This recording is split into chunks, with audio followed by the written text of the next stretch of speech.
Welcome to the Creative Brew, helping you keep your creative juices brewing. We're giving out chunks of insight, motivation, and practicality for your creative journey.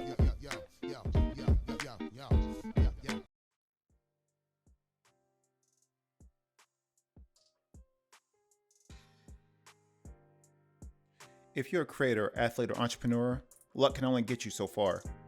Having the right skill sets are critical in your success. All Skill No Luck makes handcrafted, custom-designed flannel wear, made in the United States and based here right in Oceanside, California. They pride themselves on quality, creativity, and attitude. The perfect brand for the Creative Brew. Use promo code CreativeBrew10 and get 10% off and free shipping within the United States. You can check them out at allskillnoluck.com. Panels, Comics, and Coffee Bar here in beautiful Oceanside, California, right off of Mission Avenue. They've got some of the hottest graphic novels and comics out right now. They also have a wide assortment of merchandise, toys, as well as back issue vintage comic books, and that I'm sure has some hidden gems in there. If you mention the Creative Brew, you'll get 10% off of your next purchase. You can also check them out on social media at Panels Coffee or go to panelscoffee.com. My next partner is Elevate Coffee Trading, and if you appreciate specialty coffee, enjoy outdoor adventure, and love helping elevate the lives of children around the world, then you're going to love Elevate Coffee Trading. Their mission is to extract hope through love, coffee, and adventures. There's free shipping in the United States, and every bag of coffee helps sponsor health and education for children in coffee-producing countries and in areas of need in the United States. You can use promo code ELEVATE21 on your next order, and you can follow their journey on social media at Elevate Coffee Trading. Or you can visit online at elevatecoffeetrading.com, and let's start extracting hope together. The Couple Pod is a boutique video and audio production studio based in Oceanside, California. And if you're a podcaster, vlogger, content creator, you should really come by and check out the venue for yourself. Anytime that I bring in a guest, they're amazed by the setup, amazed by the quality, the production value. Like I said, I think the Creative Brew just went up a notch. I actually went up incredible levels, partnering up with Couple Pod and being able to create, 4K video. Everything looks great. Even the photographer that we have on staff, I use a lot of their photography for branded assets for the Creative Brew, as well as the audio for my podcast and my radio show. So if you want to feel like booking your session, and maybe you're thinking about starting a podcast, or maybe heck, you want to just sit in one day, I'm doing a podcast, or I'm doing a show. Hey, come by, check it out. See the venue, see the setup, check out everybody. It's a great vibe here. But let's book your session today at couplepod.org. And welcome to a new episode of the Creative Brew, giving you insights on your creative journey. Today, we have a special guest, and this is someone that I've gotten to know over the years, and one of the top stars. And if you don't know about bare knuckle fighting, it is probably one of the fastest growing promotions in the country. And this is one of the top stars coming out of it. And like I said, I've been fortunate to be able to meet her before she blew up. But she's got a very interesting story, and with all fighters, I think it always sort of correlates to life and being able to get back up when life knocks you down, and how do you transform and rise. So without further ado, I'll let Britain, is it Britain or Britain? Britain, yep, just like the country. So you can call me great. All right, cool. Well, I'll let Britain tell her story, and we'll go on with the show. Yeah, hi, and thanks for having me on. It is really cool, and kind of, I'm sure we'll piggyback and come back to it. But I remember being with the women of the Carolina Fight Life, and actually, we'll just jump into it. They were actually one very important step in my journey in healing, because I was in a very abusive relationship. My ex-husband got charged with felony assault and strangulation, and it was pretty bad, rough time. And I remember them reaching out to me, because I I took these fights, you know, fighting and boxing kind of is what saved me and distracted me from reality and real world. And so when I met the women of the Carolina Fight Life, they were like, come on, well, you know, we'll help you. And I so desperately needed help at that time. So I latched on, and that's when I met you, because they invited me to the fashion show. And it's cool just being a girl. It's like, again, just following your dreams and never, you know, it's never too late. I always wanted to be like in a fashion show. Like I remember watching Top Model and practicing my runway walk. And I got to do that once in my life, even though it was small and like charity fundraiser, it meant the world to me. And then meeting Just Heart now has spiraled into this amazing relationship where I can hit up at any time for like these awesome custom fight gears, t-shirts, sports bra, whatever. But yeah, you know, it's been a crazy journey, and I love talking to and with the people who, you know, don't know me now, because now is like, I almost say it's not fair, because this is the happy, like positive, successful Britain. And it's easy to love me, you know, when I'm doing good. And like it is anybody. It's easy to love someone when everything is great in their life. But is it still easy to love them when everything, you know, hits the fan and they're rock bottom? And the people that did and helped me out of that, I mean, I forever hold them like super close in my heart, because it wasn't always that way for me, you know? I was running yesterday and looking at the skyline of Miami, and just going from that and looking at it and being like, wow, I really made it to this point in my life where I used to bust tables and be cleaning and like, and begging people for their shifts, to pick up shifts, and begging people to swap shifts so I could go to the gym, or so I could go to the special sparring event, or go to a fight without losing my job. You know, it's just been, it really has, it's truly been a journey. I really just don't even know where to start, because it's, you know, like life, it's just a roller coaster. It goes up, comes down, and when you think something's finished, you know, something else comes along. And so it's been an amazing journey though for me. It wasn't always that way, but I think it makes it more beautiful, more successful, more of a dream when you've really gone through the hard things. Yeah, that's true. Very true. I know that just, I know personally for me, like I said, I still work out and train with a lot of fighters, and out here on the West Coast, but sometimes but a lot of young ones, they tend to look at the highlight reel, and they see all these fighters like you and all the other ones, and they feel like, oh, I can do that, or I can do that.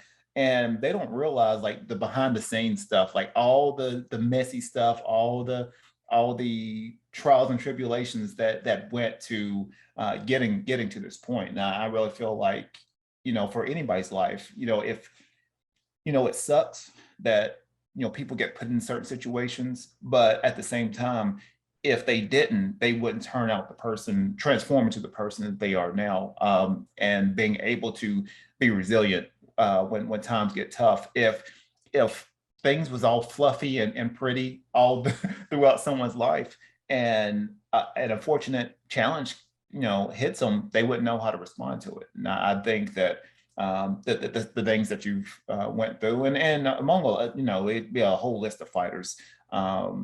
You know, it's not for everyone, and you really have to be tough and you know, mentally sound for the most part. I'm going to say a lot of people that are fighting you, something's usually a little off anyway, and I think that's just how they're wired.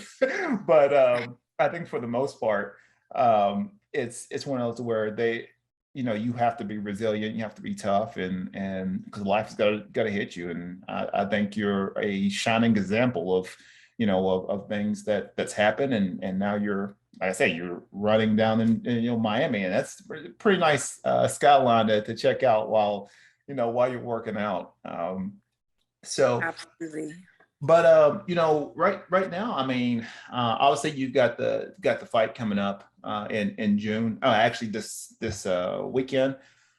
Going back, I'm going to rewind, because this is I'm always interested in people's journeys. I know we had met a couple years back, some years back, back in North Carolina. At that point, you know, in your life, where did you even feel like you would even be able to get to where you are now, or do you feel like you, like, even though things were happening to you, did you feel like you still had the drive to sort of get to a better place? Yeah, I feel like truthfully, I always felt out of place. Like I always felt like I didn't belong. And even when I was like successful, I worked for Wells Fargo for a year and did really good with them. I was a recruiter. I worked for the Carolina Panthers, which I did really love that. So, I felt definitely in place there. But, it was always like something was missing or I felt out of place. And then it wasn't until boxing and fighting and I really felt like, whoa, this is it. And I kind of always had like, I don't know if other people feel that way, but I'm sure, I'm not trying to be like self-absorbed but it's like, man, I'm meant to do something greater. I can feel it. And I'm not meant to be a journeyman. I'm not meant to be B-side. I'm not meant to be the girl next door, which is like always what I ended up being. I always wanted to be like the it factor and somebody really special. And, that drive got me through so many things. Like, not a lot of people know, but I have a master's degree and I didn't just graduate with a master's degree. I graduated with a 4.0 and I got that with my undergraduate degree at a private art school. And I got full ride scholarship to that, very expensive school. And so those were just some things I knew, like whatever I was supposed to be doing, whether it was sports or outdoors, working with people, I was supposed to be great at it. And I wasn't going to stop if it was. And to tell you the truth, I don't know. It's not like people think I'm so strong and motivated, but if I got to see in those things, I don't know if I would have sticked with it because it's like, I'm not good at it, and I think that's the secret in your journey is finding something that's worth it and that you love and that you're good at. Because once you find something you're good at, nothing is going to stop you. And that's how I felt when I would go to certain things and found my calling. Like I'm not just meant to be a C student. I want to be, or a B, for that fact. I want to be an A+. And with fighting, I knew it. Like, I remember my very first boxing fight. It was actually this girl named Naomi Vasquez, and we were in the same locker room. And she was fighting for a world title. And I remember watching her warm up, and the only thing I could think of was I can do that. Like I can be that girl. I can do that, you know. And even though she was much better and more experienced than me, it wasn't like, wow, I'll never be that. I was instantly like, that could be me one day. And she was actually my first female inspiration in fighting to where I knew that I could do what she did.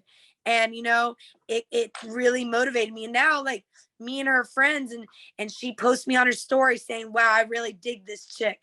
And to see that like 6-7 years later is like, wow, like, so yeah, going back to the actual question, I just felt like I was, I think that's why I never stopped, because I knew where I was at was settling, and I knew where I was at, I would never be who I was meant to be.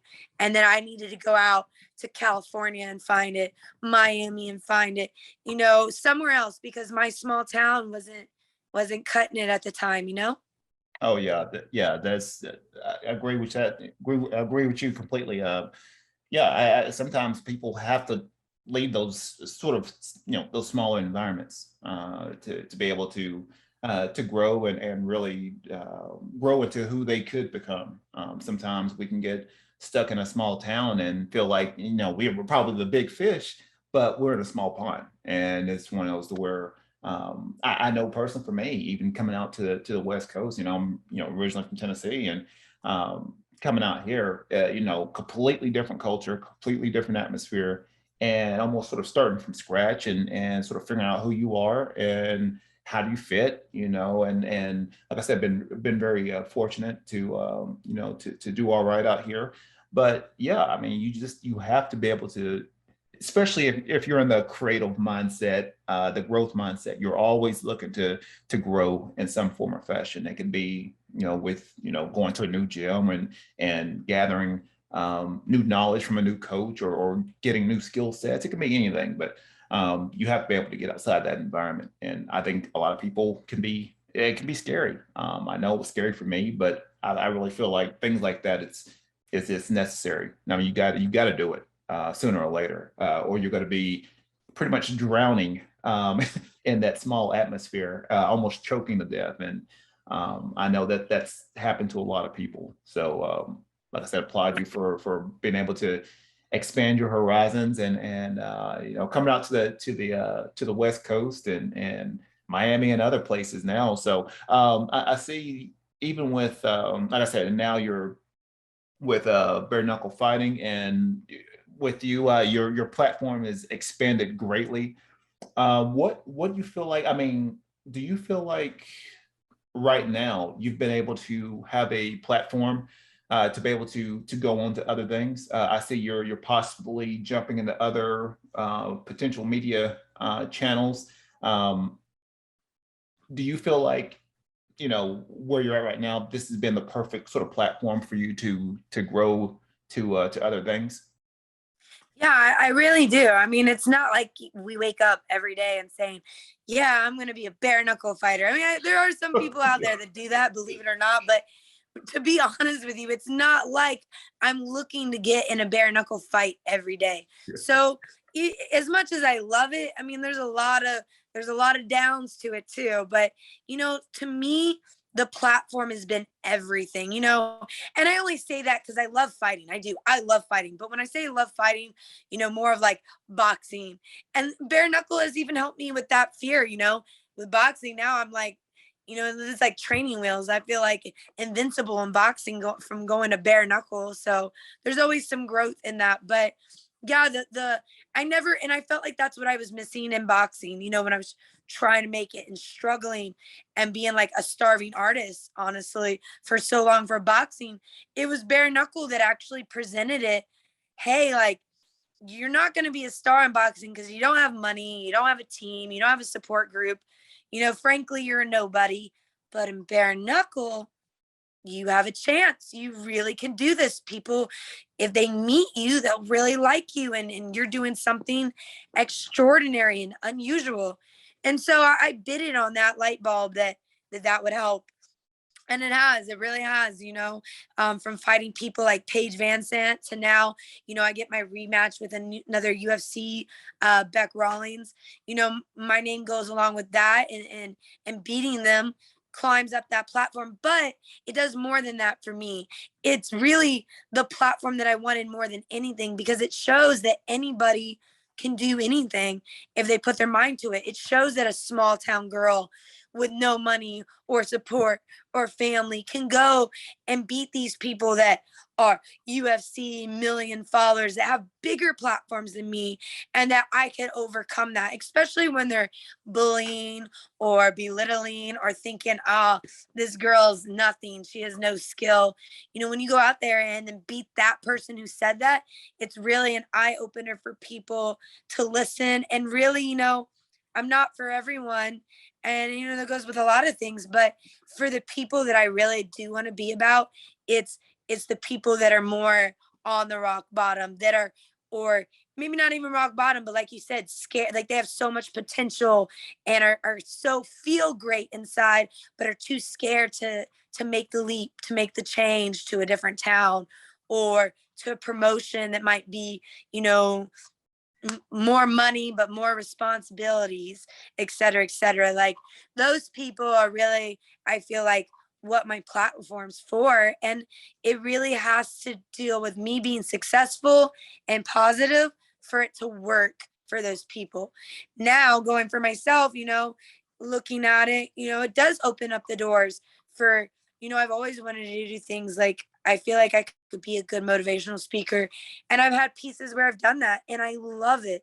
I really do. I think it opens the doors for me to be a coach, and I love that. I think it opens the door for me for going back to my master's degree in sport management. And I would love to manage other fighters. And I think right now, before, if it's like, and I'm a female, so I have that obstacle. I don't know if I want this white female from Virginia training me for a badass fight, Or it's like, wow, this is a bare knuckle ranked #1. She beat, so-and-so, she beat this person, this girl's badass, and she's going to coach and work with me. That's my like where I go with this platform, and then even more like exciting things. Like I always wanted to be on like a reality TV show and do like little acting things. Like I just love those type of things. And I think it's so fun. And I love seeing like the behind the scenes on it. And little by little, we get these little breaks in and I love it. And I just hope that it continues to grow. Cause again, I don't really want to do bare knuckle forever. So it's nice that it opens other doors, but I'm here now and I want to make the best of it so I can build an empire, a legacy, something people will really remember after I'm gone. That's great. That's great. So I know, from a personal standpoint, so you gotten remarried, and I know you have a little daughter as well. I'm always interested, as far as how does your little daughter see you now? I mean, as far as what you've been through, and then where you're at now, being on a amazing platform. What is, how does your daughter see you? Yeah, that's something.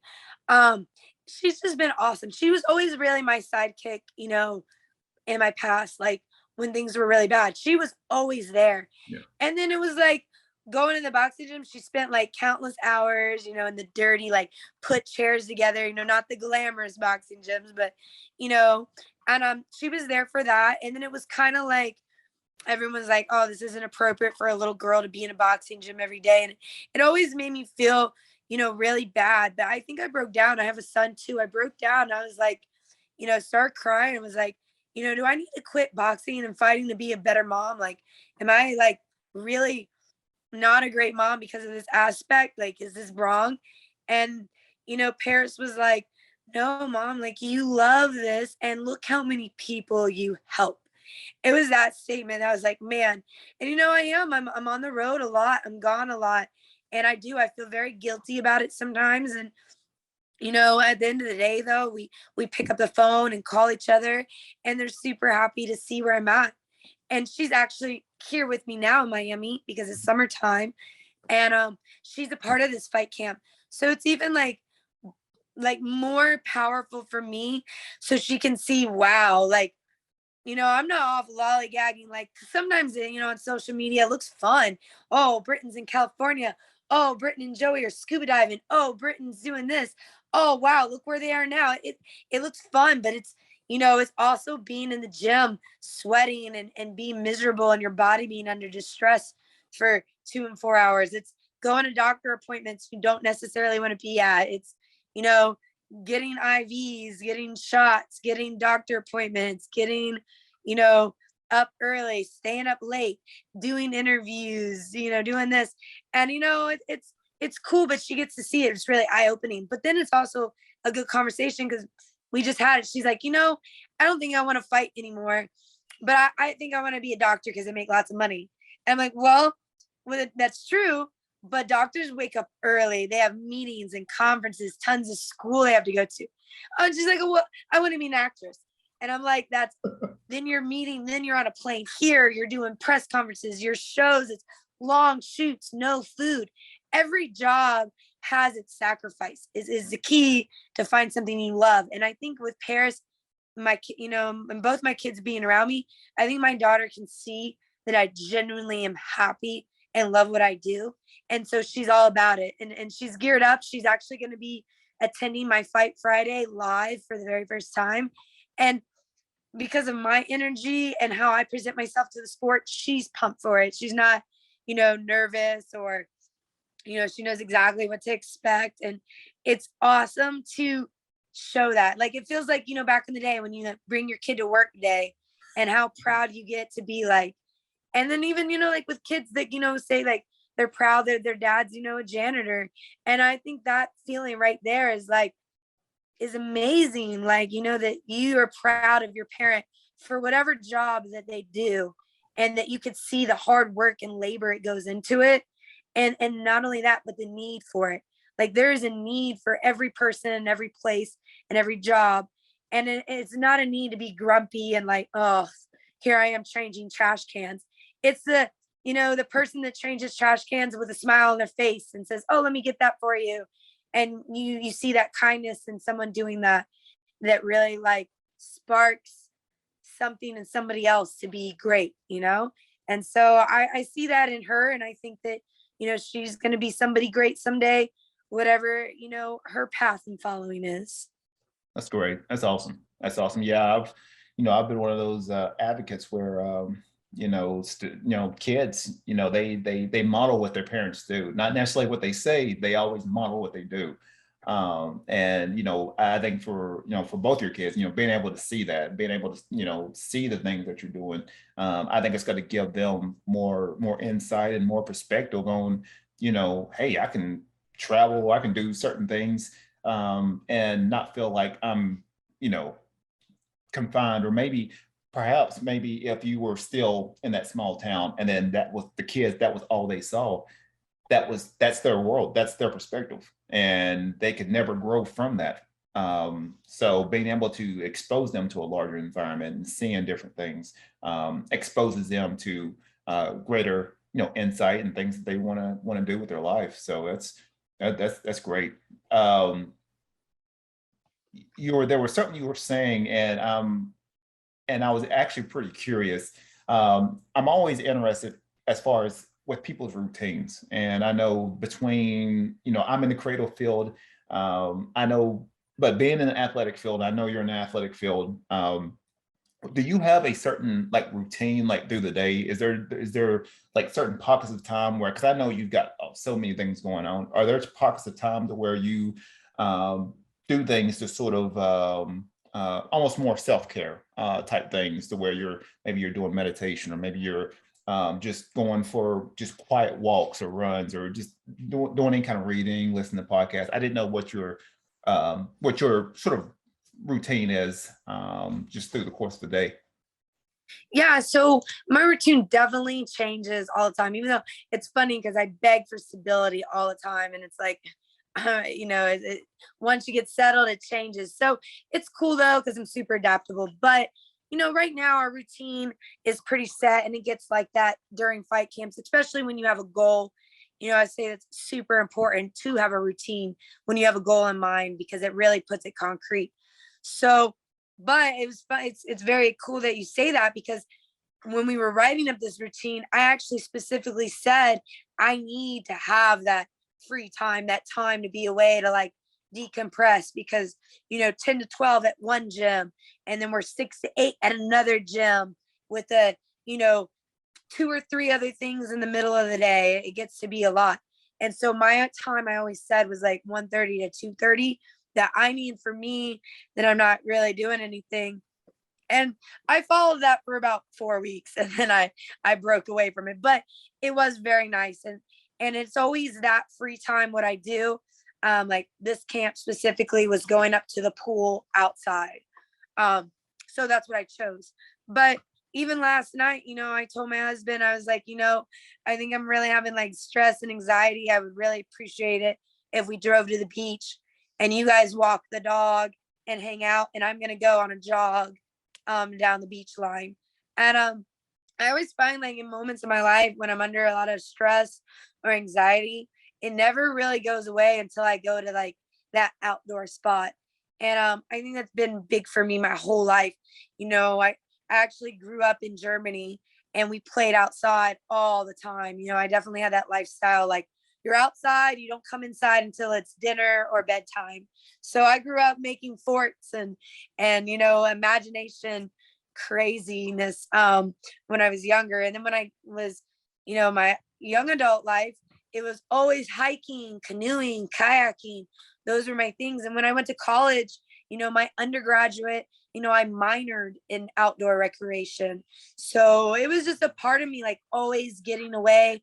I feel like anytime I see a building or a large group of people, when you're under stress, it's just like, is more stressful. And when you see nothing, that's when your mind, like, you can kind of get that freedom feeling. Like, there's no buildings, no cars, no man-made stuff, no people. It's just me in the world, you know, the trees, the bees, you know, nature.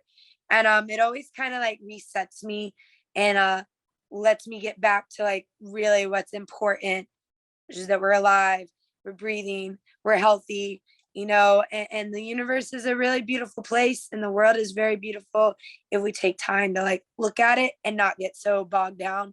And yeah, I always feel so much better after I do that. That's great. That's it's always a good routine to go outside, go to nature. It's probably the best therapy that anyone can do is, you know, get that vitamin D, get that fresh air. And that I think that just allows anyone to sort of decompress. If you're stressed out in nature, then there's a you've got a big issue. Right. So we'll go into, you know, creativity. You know, and this is something that I really feel like all athletes are creative in their own right. With you, how would you define creativity in your as far as with your specific, you know, skill set? How would you define creativity? Yeah, I think, you know, creativity with like using what you have, you know, like a very good example is during COVID. Like, I mean, COVID, as tragic and terrible as it was being a pandemic, if you look at it on a positive, it was a door for a lot of people um, who had, I feel like, that creativity. Like, oh no, this is shut down. This is shut down. I lost my job. Now what do I do? We had to really be creative. And, you know, when all the gyms were closed down, you know, it wasn't a time for me to be like, well, I guess I'm not going to the gym. I actually had a playground and I looked at that playground and dirty, yucky, you know, we don't ever use it anymore.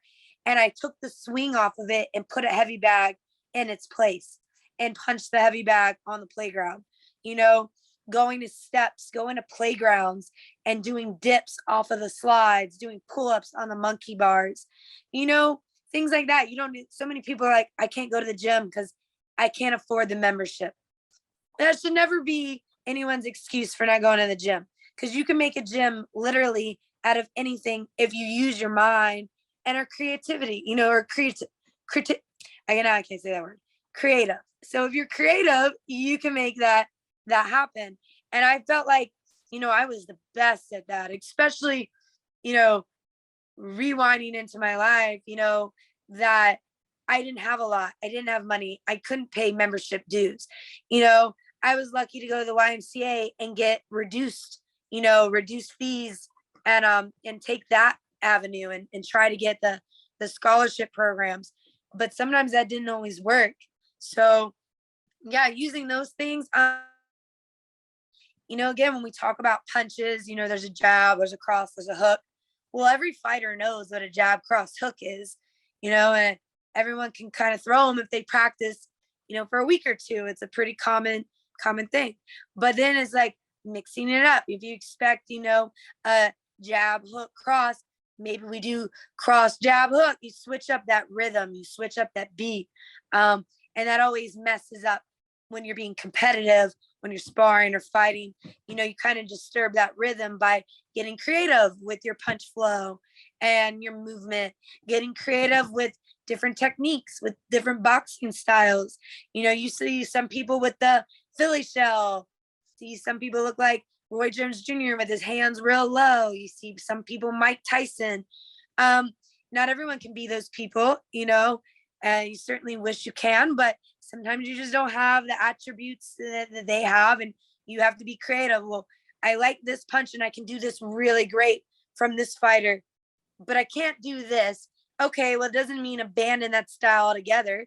Use the jab from this fighter, but you might want to use this hook from this fighter and put them together. Now you've created your own unique fighter profile where, oh man, you know, jab like Roy Jones, but hook like Tyson. That's lethal, you know? So always good, awesome ways to look at it. You know, my biggest thing in my journey is being with the people that I have been and really being open, not being like, oh, well, I do it like this, or my gym does it like this. You know, really being open to like what their method to their madness is and really trying it. You don't have to stick with it, but really commit to it, you know? And I've really done that. And I feel like I've done really well with like being very molded and adaptable. And I think that, if you don't know me, I love that you use the word transform.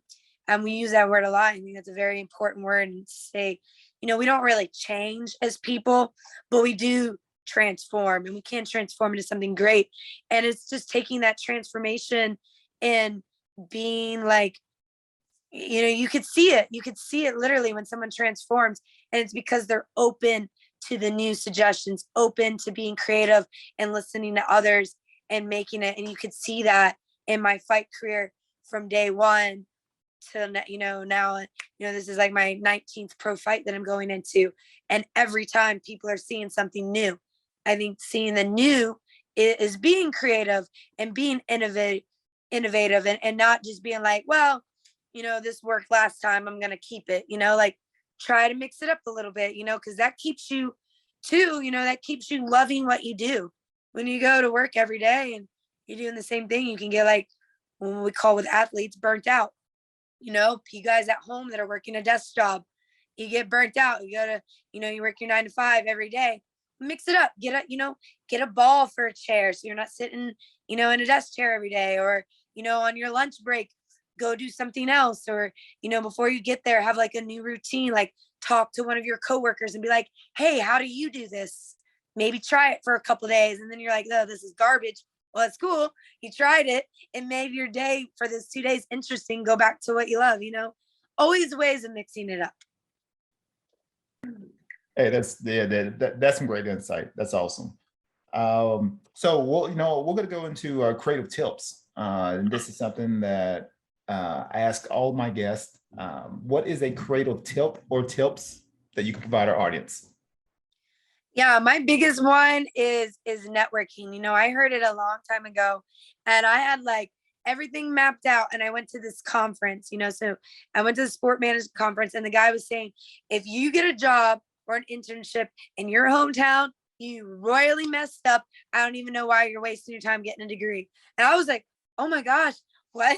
I was like, I have an internship in my hometown. I work in my hometown. And the reason why he said that, is like, we have like circles, and that's your network, right? And if you keep your network right here, there's nothing wrong with that, but that's your network. It's right here. And it might be really strong and really cool, but it's right there. But when you go somewhere else, go out of town, even if it's to visit or for a week trip or whatever, or like I said, a conference, those are great ways to not be like overly committed. Go to a conference and you meet someone, and now that person's up here, and now your network kind of stretches, and then your network's here, and then before you know it, it's overlapping. And it's so great because, like I said, I can be sitting here not talking to you for the first time because I met you before, but you live in California. But because I went and did that fashion show as a fundraiser thing, we networked and we got together. And I think, being creative, that's what you have to look for, is just find these small pieces. And who cares? Somebody said, they had an invitation to Dr. Ben Carson's benefit dinner. I don't know if you guys know who he is, but he ran for the president. He was a president candidate at one point, and he's a very famous child neurologist. He's a surgeon, very famous surgeon. And they were like, well, we don't want to go. Do you want to go? And I'm like, oh my God, yeah, I want to go. Like, this is a once in a time lifetime. I didn't have anybody go with me. I went by myself, and it was a very eye-opening, great experience. Again, I took pieces of that dinner and his speech with me, and I'll never forget him. And I think that's kind of what your journey, what a good tip is. Like, don't be like, when someone invites you to something, don't say, nah, or I don't have anyone to go. Sometimes that's the best way to go to these things, because when you're by yourself, you're not tagged along with someone else. You get to talk to other people and meet, and then you never know who you're going to meet. They might think, hey, you're perfect, or you want to be a brand ambassador, you want a side job, or another great thing, my husband went to a tattoo guy, has this tattoo artist, but we needed real quick screen printing on our trunks, and he hit him up, and he's like, oh, I have a perfect guy, sent him to that guy. So anyways, kind of a lot, long-winded answer, but networking, add that into your tips and your life change is like, even if you just set out your goal, I'm going to do 2 networking things a year. one in, the spring and summer, one in the fall, winter. That's just 2 events. You have to commit yourself, whether it's a conference, a gathering, a commerce thing, a small business thing, join a club, just get out there, because that's where you get ideas and brainstorm and meet someone that might be like life-changing and make an impact. That's a great tip. Great tip. Yeah, I think that's something that, especially in the creative field and people that I deal with, a lot of creators hate networking. They don't like talking about their work. They don't like promoting or selling their work. They want to just be in there and just like, I just want to focus on my artwork. And that's just half the battle. I mean, you have to be able to be willing to you've got to learn how to sell your work, got to be able to network, reaching out. Sometimes you literally never know who you can meet. I know I was, it was pretty cool, seeing what you're doing, and you're always on these big fights and pay-per-view and everything. I was like, wow, I knew her from a couple of years, just from years ago. I met her before she like really blew up. So it's just one of those where like you just literally never know who you're going to meet, and like you said, that stretches your network and grows it. Before we sign off, what are some words of wisdom that you can give to our audience before we end this episode? Yeah, I mean, going back to it, like words of wisdom, if you love something, just never quit, and I know sometimes it gets hard, the enemy is not always on the outside. Sometimes our family and friends are the enemy and say, why would you do that? For example, why would you get hit and risk breaking your nose? Why would you risk brain damage when you have a master's degree and could be super successful? Those people that thought I was so ridiculous 4 and 5 years ago are now like, wow, they're like super proud and like can't believe it, and they're my biggest fans. So just take that, if you love something. If you don't love something, then yeah, don't even bother with it. Find something you love, whether it's cooking, art, helping people, in the medical field, clothes, find something like that and never quit. Even if you get knocked down, just find another way around it. And I promise, it's like that old cliche. If you hang around a barbershop long enough, you're going to get your hair cut. I'm like a walking testimony on how many close calls and close fights and split decisions and draws. Oh my gosh, you guys have no idea how many of those I have. And now, I was on a epic, 4-fight win streak and championship. And here I am with another epic fight about to happen. So yeah, and write it down, write down what your goals are. And then every day, just, really hold yourself accountable to seeing it through to the end and really finding what you love and what you're passionate about. It sounds silly, but I did it. Truth, like I told you, I was working at Wells Fargo. I hated it. Finances was not for me. And I was like, oh my God, I just wanted to be rich. And, that was not what I needed to do. And during my break, it sounds so funny, but you guys, this is a dead honest truth. I took a personality test and like, those quizzes, what is your dream job? What would you be good at? It's okay if you feel lost and you don't have an identity. Go take those quizzes because they'll tell you. And then that's all you need is this little push to be like, man, I would be a great disc jockey. I think I would be the best DJ ever. Maybe I'm going to go buy a boombox, go to a few parties. Next thing you know, you're performing in Miami, making $1,000 a night for a show. And it's all because this quiz told you you'd be the bombest DJ ever, and then that's what I did. I took a quiz and it told me sport management was my thing. So I went to sport management and one thing led to another.